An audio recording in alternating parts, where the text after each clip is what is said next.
Hello everyone, आज के इस वीडियो में हम पढ़ने वाले हैं क्लास 12 फिजिक्स का दूसरा चैप्टर जो है विद्युत विभव तथा धारिता, जिसका बहुत ही इम्पोर्टेंट टॉपिक जो है विभव प्रवणता। तो विभव प्रवणता किसे कहते हैं, इसका परिभाषा क्या होता है, इसका मात्रक क्या होता है, पूरा हम डिटेल में आज के इस वीडियो में हम समझने वाले हैं। मैं आपको विश्वास दिलाता हूँ कि बहुत ही आसानी तरीके से आपको समझ में आएगा। तो चलिए हम समझ लेते हैं। तो यहाँ पे हमने लिख दिया है विभव प्रवणता।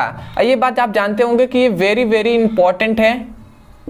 ये आपसे लगभग 3 नंबर में क्वेश्चन पूछ लिया जाता है, तो इसको आपको ध्यान से समझना है। इतना बात भी आप जानते होंगे, मैं जो भी इस चैनल पे लाता हूँ वीडियो, वो सभी इंपॉर्टेंट ही है क्लास 12 के लिए। तो अब आते हैं विभव प्रवणता किसे कहते हैं, इसका परिभाषा क्या होता है। तो इसका परिभाषा हम इसके फॉर्मूले से करेंगे।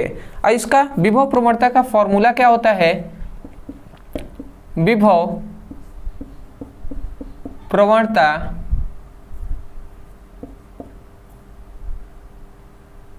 गलत हो गया, प्रवणता। तो विभव प्रवणता इक्वल टू होता है विभव में परिवर्तन बटे क्या होता है, दूरी में परिवर्तन।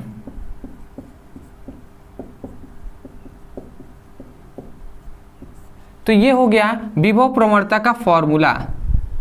थोड़ा सा आप इसको समझिएगा, ये फॉर्मूले से ही आप परिभाषा कर पाएंगे, नहीं तो आपको रटना होगा। अब मैं कभी भी रटवाने के लिए मना करता हूं, क्योंकि रटना नहीं चाहिए, आपको फॉर्मूले से ही इसका परिभाषा याद करना है। तो देखिए यहाँ पे लिखा गया है विभव प्रवणता इक्वल टू विभव में परिवर्तन बटे दूरी में परिवर्तन। आप इतनी बात जानते होंगे क्या होता है कि जो विभव में परिवर्तन होगा चाहे दूरी में परिवर्तन होगा, वो वैद्युत क्षेत्र की दिशा के अनुदिश ही होगा। मतलब जिस तरीके से वैद्युत क्षेत्र की दिशा जिस ओर होगी, उसी दिशा में दूरी में भी परिवर्तन होगा और उसी दिशा में विभव में भी परिवर्तन होगा। तो इसका मतलब क्या होगा, वैद्युत क्षेत्र की दिशा के अनुदिश ही हमें करना है। विद्युत क्षेत्र की दिशा के अनुदिश ही हमें कार्य को करना है। तो यहाँ पे यही कहा जाता है ना कि वैद्युत क्षेत्र के दिशा के अनुदिश दूरी में परिवर्तन के साथ साथ विभव में परिवर्तन के दर को विभव प्रवणता कहते हैं। समझ में आ गया ना, दूरी में परिवर्तन के साथ साथ विभव में परिवर्तन के दर को, मतलब समय को हम क्या कहते हैं, विभव प्रवणता कहते हैं। तो आशा करते हैं आप समझ गए होंगे कि इसका परिभाषा हम कैसे कहेंगे।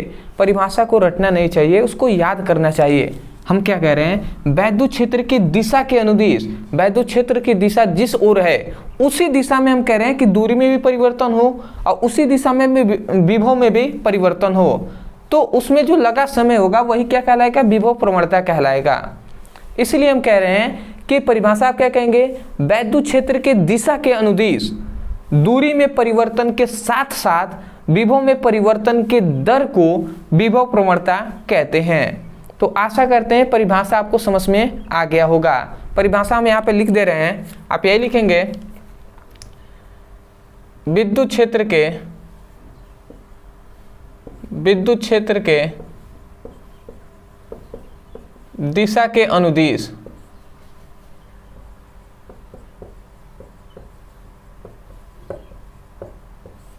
विद्युत क्षेत्र के दिशा के अनुदिश दूरी में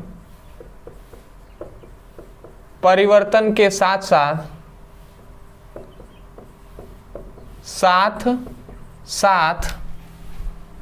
विभव में परिवर्तन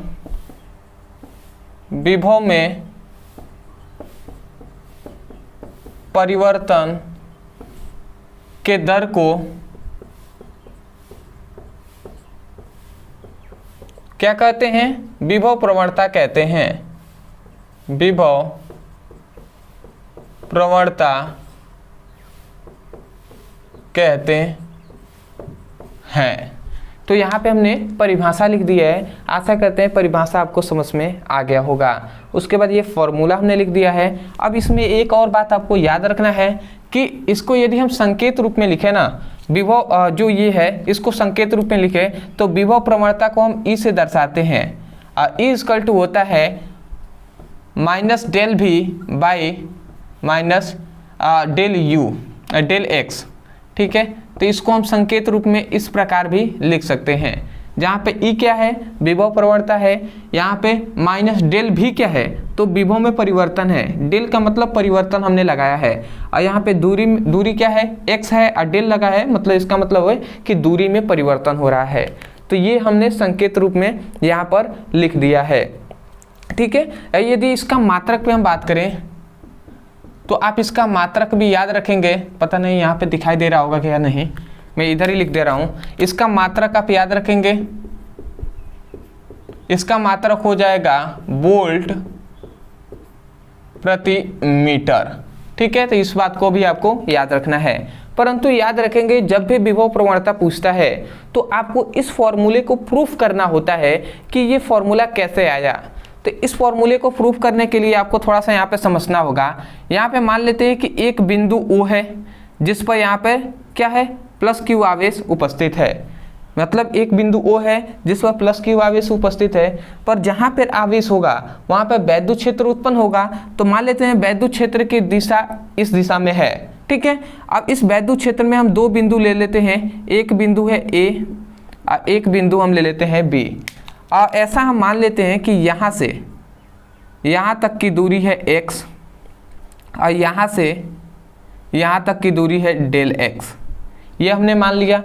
तो यहाँ से अब मैं कहूँ कि b तक की दूरी क्या होगा, मतलब आवेश से अब b तक की दूरी क्या होगा, तो आप क्या कहेंगे, x प्लस डेल x, यही ना होगा। जब x को और डेल x को जोड़ देंगे तब जाकर यहाँ से यहाँ तक का दूरी निकल जाएगा। तो ये हमने लिख दिया। उसके बाद हम इतना बात मान लेते हैं कि जो a है इस पर विभव है v और जो b है इस पर विभव क्या हो जाएगा, तो क्या हो जाएगा, del v minus del x, क्या हो जाएगा, v माइनस डेल x हो जाएगा ना, v माइनस डेल v हो जाएगा। तो ये हो गया आपका। हमने क्या बताया, हमने कहा कि देखिए क्या हमने कहा है, यहाँ पर A पर विभव है V, तो B पर विभव क्या हो जाएगा, V माइनस डेल V हो जाएगा ना। जैसे x हुआ है, यहाँ से यहाँ तक की दूरी x है और यहाँ से यहाँ तक छोटी दूरी है, तो यहाँ पर डेल x लिखे हैं। उसी प्रकार यहाँ पे विभव होगा V और यहाँ पे छोटा विभव है ना, दूरी यहाँ पे कम है, तो इसलिए यहाँ पे छोटा विभव क्या हो जाएगा, V माइनस डेल V, मतलब डेल V को हम घटा देंगे तो वहाँ पे कुल जो यहाँ पे इस पर विभव जो होगा वो निकल जाएगा। तो ये आपको फिगर आपको समझना होगा। इसको चाहे तो आप माना की करके, ऐसे माना की करके आप इसको एक्सप्लेन भी कर सकते हैं, या आप नोट्स लेंगे तो वहाँ से भी आप ले सकते हैं। अब ये मंथ में आपको बताएंगे नोट्स के लिए भी। तो देखिए इसको आपके अपने शब्दों में कैसे आप लिख सकते हैं। तो देखिए आप क्या कहेंगे, आप कहेंगे माना एक बिंदु O है जिस पर प्लस क्यू आवेश उपस्थित है तथा वैद्युत क्षेत्र में दो बिंदु A व B हैं। ए प्लस क्यू आवेश से A तक की दूरी x है तथा प्लस क्यू आवेश से B तक की दूरी x प्लस dx है, ठीक है। और A पर विभव V है तथा B पर विभव V माइनस डेल V है। इतनी बातों को अपने शब्दों में एक्सप्लेन करना होता है। देखिए ये जो है ना, ये बहुत ही ईजी है। आप अपने शब्दों में जो कुछ इससे समझे हुए हैं वही आपको 4-5 लाइन लिखना होता है। ये कोई हार्ड नहीं है, जो आपने समझा वही आपको लिख देना है, ठीक है। ऐसा नहीं है कि आपको कभी आपने इसको पहले बोल दिया और कभी आपको इससे पहले बोल दिया, इसको बाद में बोला, तो ऐसे कोई प्रभाव भी नहीं पड़ने वाला है। तो आप इसको लिख लेंगे। अब चलिए हम इसको प्रूफ कर लेते हैं। तो सबसे पहले हम क्या करेंगे, सबसे पहले विभव प्रवणता हम ज्ञात करेंगे। तो हम जानते हैं विभव प्रवणता को हम ई से दर्शाते हैं, तो ई हमने लिख दिया। अब विभव में परिवर्तन, तो विभव में परिवर्तन कब होगा, जब इस विभव में से इस विभव को घटाएंगे तभी तो परिवर्तन होगा ना। तो विभव में परिवर्तन की जगह पे हम क्या लिखेंगे, V माइनस डेल V, ठीक है। अब माइनस हम कर देंगे इसको, तो माइनस V हमने कर दिया। और उसके बाद दूरी में परिवर्तन, तो जब कुल दूरी में से हम x को घटा देंगे तब जाकर दूरी में परिवर्तन निकलेगा। तो हम क्या लिखेंगे, यहाँ पे लिखेंगे x प्लस डेल x और माइनस हम क्या कर देंगे, x कर देंगे। ये हमने निकाल दिया।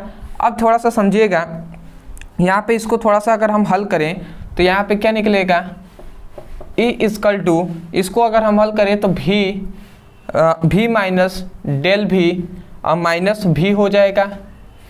इधर हम करते हैं तो x प्लस डेल x और माइनस x हो जाएगा।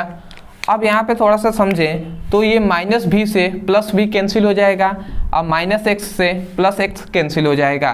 तो यहाँ से हमें क्या मिला, यहाँ से हमें मिला E equal to minus del V by क्या होता है डेल एक्स।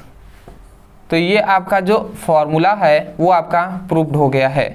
देखिए यही तो फॉर्मूला हमने बताया था ना आपको, ठीक है, यही फॉर्मूला है। तो ये आपका प्रूफ हो गया है। तो यही आपको लिखना होता है, विभव प्रवणता जब भी आपसे पूछे तो यहाँ से यहाँ तक आपको लिख देना है। और ये जो टॉपिक है इसके संबंध में एक और भी टॉपिक है जो इससे भी ज़्यादा इम्पोर्टेंट है। कभी भी एग्जाम में जब आपसे बोर्ड एग्जाम में पूछता है और थोड़ा सा हायर नंबर जैसे 4-5 नंबर का पूछा जाता है तो उसमें आपसे कहेगा कि विभव प्रवणता तथा वैद्युत क्षेत्र की तीव्रता में संबंध बताइए। इस प्रकार से आपसे पूछा जाता है जो कि मोस्ट इंपॉर्टेंट है। कल मैं उसको करा दूंगा तो वो भी जरूर आप वीडियो को देखिएगा, क्योंकि वो मतलब हम कह सकते हैं कि इससे भी वेरी इंपॉर्टेंट है। आप जाकर आप इस चैप्टर का सभी इंपॉर्टेंट क्वेश्चन देखेंगे तो उसमें आपको मिल जाएगा, ठीक है। या प्रीवियस ईयर के जो भी आपके बोर्ड एग्जाम के पेपर होंगे उनमें भी आप जाकर इसको देख सकते हैं। तो आशा करते हैं आप समझ गए होंगे। अदरवाइज यदि आपको समझ में आया है तो एक बार केवल हमें कमेंट सेक्शन में बता देना है कि वास्तव में आपको ये वीडियो कैसा लगा। और दूसरी बात, यदि आप भी क्लास 12th का फिजिक्स और केमिस्ट्री का सीरियस होकर पढ़ाई कर रहे हैं और चाहते हैं कि बोर्ड एग्जाम में अच्छे नंबर से हम पास हो जाएं, तो आप जाइए हमारा मेन चैनल जो है ब्रदर सर, उस चैनल पे जाकर आपको फिजिक्स और केमिस्ट्री का प्लेलिस्ट ढूंढ लेना है और वहाँ से बेसिक टू हाई आपको पढ़ाई करना है। वहाँ पे सभी वीडियो अवेलेबल है चैप्टर वाइज, तो वहाँ से पढ़ाई कीजिए। और दूसरी बात, नोट्स के लिए बहुत से ऐसे स्टूडेंट हैं जिन्होंने हमें मैसेज किया था कमेंट सेक्शन में भी, व्हाट्सएप नंबर पे भी मैसेज किए थे, इंस्टा पे भी मैसेज किए थे। मैं उनसे बताना चाहूँगा और लगभग मैं वीडियो में अब बता रहा हूँ कि जैसे जो भी स्टूडेंट देखें उनको पता चल जाए कि आपके लिए पूरे फिजिक्स का ओनली 69 रुपये में आपको नोट्स दिया जा रहा है। पूरे आपके फिजिक्स के 14 चैप्टर हैं, पूरा आपको नोट्स दिया जा रहा है। तो लेना चाहते हैं तो नीचे दिए गए नंबर पे मैसेज करके आप नोट्स भी ले सकते हैं। परंतु बहुत से ऐसे स्टूडेंट हैं जिनके पास पैसे नहीं है, वो कहेंगे 69 रुपये भी नहीं है। देखिए ऐसा अगर वास्तव में देखा जाए तो क्या आपके पास वास्तव में 69 रुपये नहीं है? आप कहीं ट्यूशन भी पढ़ते होंगे तो आपको 200 रुपये पर सब्जेक्ट का लग रहा होगा, ठीक है। यदि आप गाँव में होंगे तो शहर का तो बात ही अलग है। तो बहुत ही कम हमने रखा हुआ है, लगभग पर चैप्टर 4 या 5 रुपये है।